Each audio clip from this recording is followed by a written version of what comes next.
Hi there, we are Jim and Jonna Schuster, and this is a glimpse into our world. Conversations from our living room, unscripted, without agenda, prompted by the Holy Spirit, And usually over coffee. about what God is saying to us right now.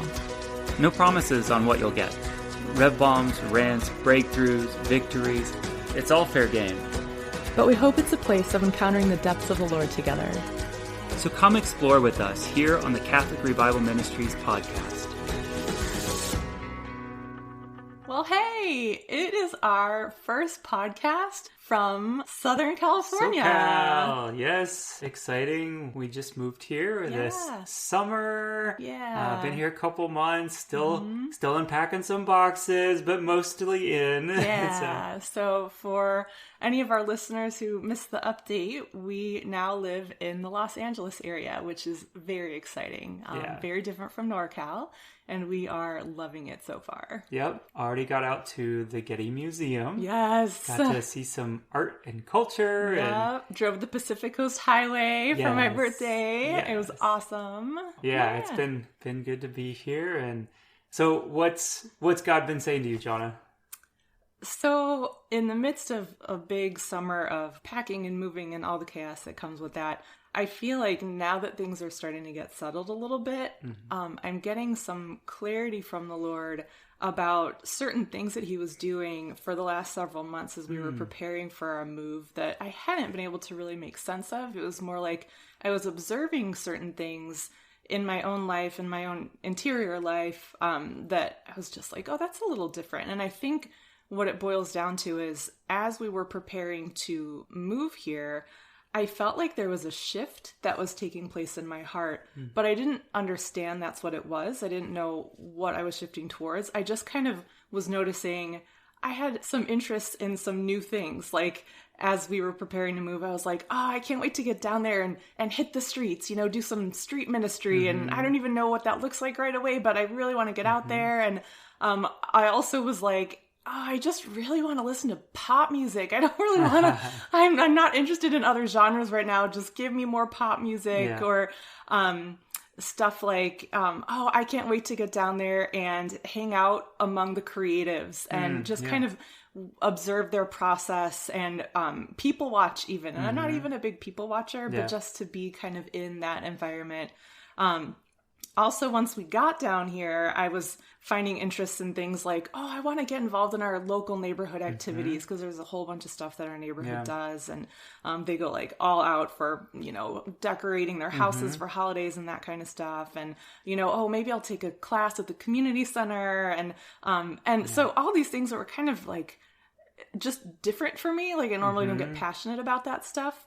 And then on top of that, I was starting to get new creative ideas about projects that could benefit like a non-religious audience, which is for me, like I'm a career ministry professional. Like my audience is always the church. And so to be getting ideas of how I can benefit other people outside of the church is not my normal. And so I think ultimately, in the midst of all this over the course of months, I didn't understand exactly what are these new things. That's kind of interesting and fun. But ultimately, I think what it was is that my heart was shifting towards a greater involvement in the secular world. And again, as kind of a lifelong career ministry professional, this is a new thing. Even though I'm a lay person, kind of my mission field has always been within church walls. And so I felt like God has been nudging me through sort of an uncharacteristic affection or appreciation or a love for the people and the place that he was sending us to, this Los Angeles area, which is actually pretty consistent with how he's worked with me in the past. That's how I recognized that God was calling us to move to California in the first place, just this sudden affection and desire to be there, even though it's not very characteristic of me. And so I felt like I was experiencing that all over again, but for a new, I don't know, just people group or a specific area, areas that I never expected to be going. And so sharing all of this with my friend Simone, which she's been on the podcast, we all love her. And she was like, well, I love that. And that makes perfect sense because and then at this point she busts out a papal quote from like Vatican II, Yeah. because she's just that brilliant. It's just on the tip of her tongue. She's like, well, the apostolate of the laity is the renewal of the temporal order. Yeah. And I was like, oh my gosh, I learned that once. Like this was, Vatican II, I studied that so many years ago, and I knew that line, but it was like in that moment, it felt like I got hit with a lightning bolt, and all of the things that I've been experiencing finally made sense. It like gave a lens for, oh my gosh, that's what's happening, is God has been preparing me to be sent into the temporal order and bring renewal and restoration directly, rather than, simply limiting myself to equipping other people to bring renewal to the temporal order. Right. So I find that so exciting and so fascinating. And on top of that, something that I didn't think was related to all of this was, at the same time, over the past several months, I've felt this increased hunger in me and like a draw to developing the gift of prophecy, which I'm decently strong in, and words of knowledge as well. I did the SQ Institute that I shared about last January, and just seeking the Lord for divine solutions to concrete problems. So that's a huge practical dimension of those gifts, which makes sense, because if I'm going to be operating in a secular realm, that's going to be really handy. But then also, prophecy is my favorite gift because it's the one that you can be covert. It's so sneaky, yeah. Exactly. Like you can just whip it out. You don't have to tell people, I'm prophesying now, or, oh, the Holy Spirit is the one who's inspiring my words. Like you can just prophesy over someone and bless their socks off, and they won't even know that that's what's going on. And so I feel like even the areas of my spiritual giftings that God has been kind of fanning the flame, I guess, a little bit, even that has been pointing towards kind of a greater involvement in the secular world. And so I think, to kind of, I guess, like put a summary on it, like I feel like all of these things that I've been experiencing, these observations that I've been making about myself and my internal life, has finally gained clarity in the ways that God has been developing me and directing me and giving me almost like a new sense of mission. Like my mission has broadened. Not like I'm going to stop with the old mission. Like I think that's going to continue, but it's going to extend beyond church walls and into the secular world. Yeah, that's really cool. I would say that I've shared in some of that myself, and really? Even some of the things that I daydream about a little bit, like, well, number one, I joined like an adult soccer league, and I'm just, so I'm interacting with, again, people outside church walls through that, and I'm excited about that. Also, just excited to be playing soccer, which I love.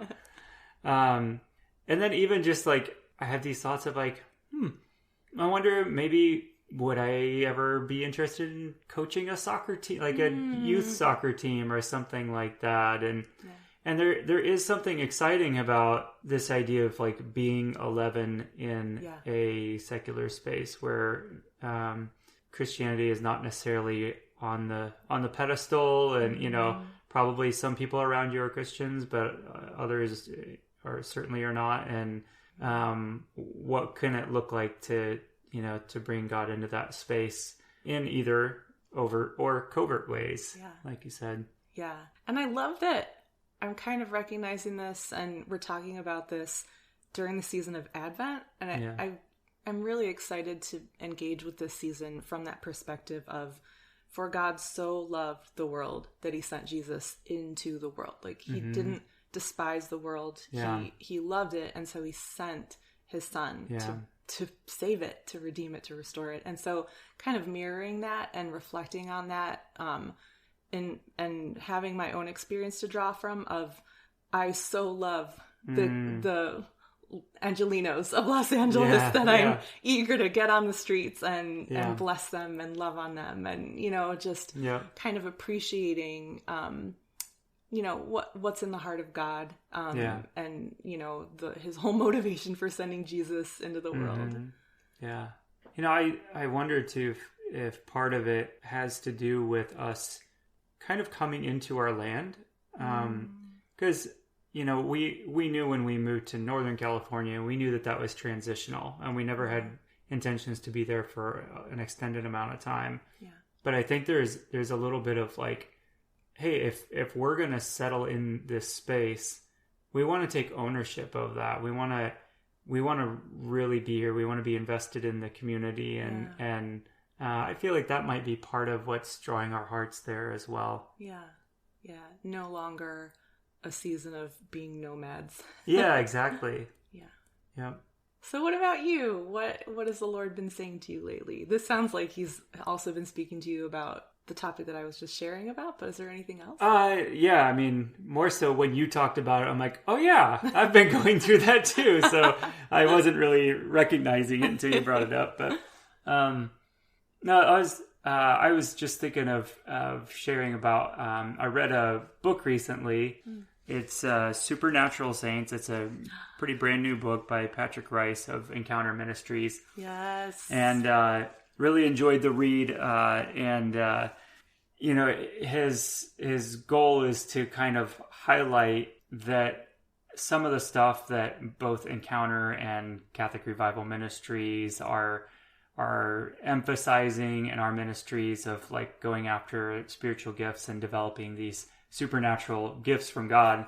He's trying to use this book to highlight through the lives of saints that this is not something new. It's been around a long time. So for anybody, although it might be new to a lot of the practical everyday experience of Catholics, it's not new to the Catholic Church. It's part of our heritage, and it's been around. So if anybody is like, what is this stuff?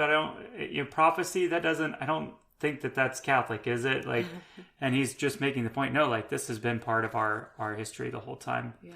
But then I also heard him talking on a podcast. It's actually on the Unbound podcast. I can't remember the specific name of it. Matt Lozano was interviewing him. Yeah, that was good. I listened to that one. Yeah. And he kind of made this point on there that I just has been bouncing around my head for a long time, is that some people might say, oh yeah, well, I acknowledge that, healing, prophecy, and these spiritual gifts and whatnot, yeah, they've been in our history, but they only really show up in the lives of like holy people. Only like really holy people do those things. Right. And this was such a simple observation that Patrick made that I think was spot on, as he said, the problem with that line of thinking, holy people don't think that they're holy. So so if you're waiting to be like, oh yeah, I've crossed the bar where I'm holy enough that I'm allowed to do these things now, nobody would ever get there. Nobody says that. Yeah. So I just thought that was a really kind of clever observation. But then it does like kind of beg the question, okay, how does this come into the life of a saint? Like, how does this emerge as somebody? And something that I felt like was a theme in the book is he was talking about like looking at 6 different saints. Something that was kind of a theme is that it really seemed to come into somebody's life through a need that was presented to them. That was in a lot of cases, that was sort of the tipping point, you might say. There are other factors that weigh into it, but that was kind of the tipping point of stepping into it. So just as a couple of spoiler examples, Catherine of Siena, like she had a reputation for holiness, and at some point they just brought to her somebody who needed deliverance. And she had never done it before. She hadn't trained for it. But she's just like, there's a need. Like, I'm not going to turn this person away. I'm going to give them what I have, which is Jesus. Similar story with Francis Xavier. Apparently, there were some other members of his order, the Jesuits, the early Jesuits, who were being trained and prepared to be sent as missionaries to Japan. But at the very last minute, one of them got very, very sick, and they needed somebody to take his place. And so Francis was called upon to go, despite not having received any of the training for it. But he's just like, there's a need, I'm going to go. And he was one of the most like successful missionaries in Catholic history. So things like that, like there's just a need. Another one was a hermit that people would start knocking on his door, like nightmare to a hermit, right? But they've been knocking on his door asking for prayer. And he's like, what am I going to do? Turn him away? And it's just like that recognition of like, there's a need here and Jesus has the solution. So who am I to not offer Jesus to these people? And I think another way of saying that is something that, you know, you and I emphasize a lot in our ministry and in our trainings is that the driving force behind all the spiritual gifts is love.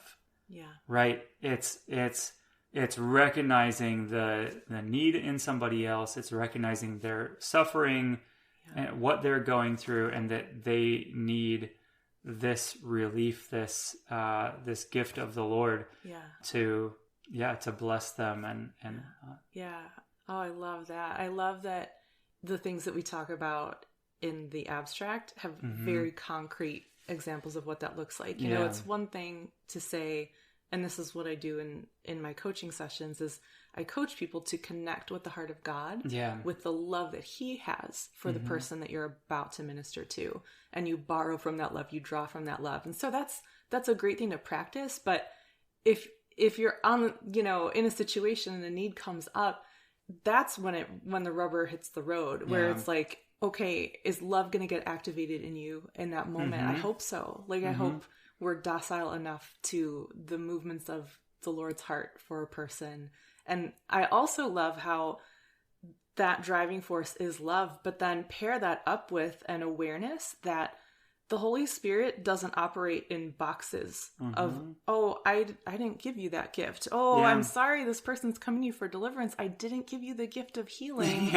Sorry, they better go find someone. Like, each of these saints knew the person that was dwelling inside of them and the power that came along with that person, the Holy Spirit, and they just released that power. And it didn't matter if they had a box to, you know, fit that particular experience or gift into. It was just, I've got the Holy Spirit. I'm going to offer him, like you said, I'm going to give them Jesus in whatever way they need Jesus. And that's going to be, you know, take the shape of one gift or another. But it's not, the Holy Spirit isn't limited to what gifts we think we have. Yeah. That's a really good point. Another dimension of this that I was thinking of, though, is sort of like in my mind playing devil's advocate a little bit and saying, oh, does that mean that we shouldn't try to develop these gifts or pursue them, but like, let's just wait for that moment to sort of spontaneously come on us and, you know, respond in love, and the gift will come. And, you know, there's I don't want to downplay the reality or the possibility of that, but I was kind of thinking of it from the other direction and saying, yes, love is the motivating force behind the gifts, but I think also sometimes developing competency in the gifts helps to stir up love in us. And so what I mean by that is I was trying to think of an analogy, and I was thinking about, like, you know, if I'm walking around town and I've got like extra cash in my pocket, and you know, we're financially able to like be generous, I actually get kind of excited when somebody asks me for money, because I'm like, this is great. It's an opportunity for me to be generous and bless somebody else.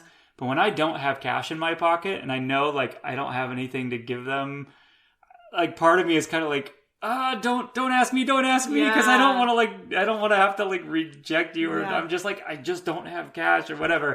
And so like, it actually, I think that like the sense of powerlessness, it can actually be numbing to us. Because it's like, I can't do anything about that need, and so I just kind of want to turn the blinders onto it. And maybe there's better ways to respond than that, but like human nature being what it is, that's the reality of it. And so sometimes if we develop our capacity and our capability, our familiarity with these gifts, then when those moments present themselves, the excitement can follow of saying, I'm now like love pours forth because it's not held back by like, I don't know what to do. It's like, no, I've trained for this. I've prepared for this. Yeah. And you know what you carry. And you know, the other thing that makes me think of is in these instances, the needs are being presented to these saints. Like, essentially that means the broken person is seeking out help from these saints. And the saints are sitting back and letting the broken people be brought to them. Yeah.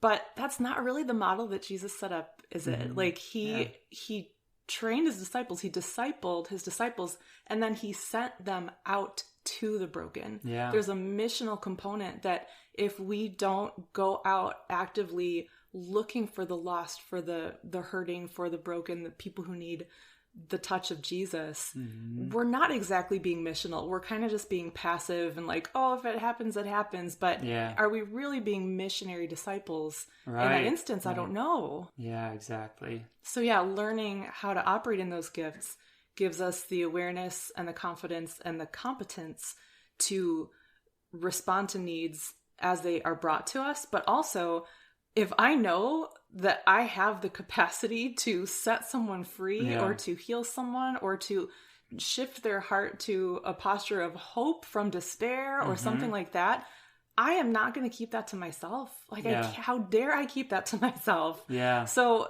having that, practice and training, so to speak, I can see the wisdom in that, because there is an element of, oh, now I want to go on mission. Yeah. Yeah, exactly. So kind of turns out we were hearing the same thing from the Lord, just through different avenues. Because I feel like this is part of what is also behind us, like wanting to get more involved in our city and in our neighborhood and whatnot. Because we've been kind of training in this and developing this, like, kind of, you might say, behind church walls for a long time. And it's like, it's time to break through and get it out there. And if I can just, for starters, just put myself in the line of fire, I'm excited for the possibilities of what opportunities there will be to bring these gifts to people and bless them through them. Yeah, let's hit those streets.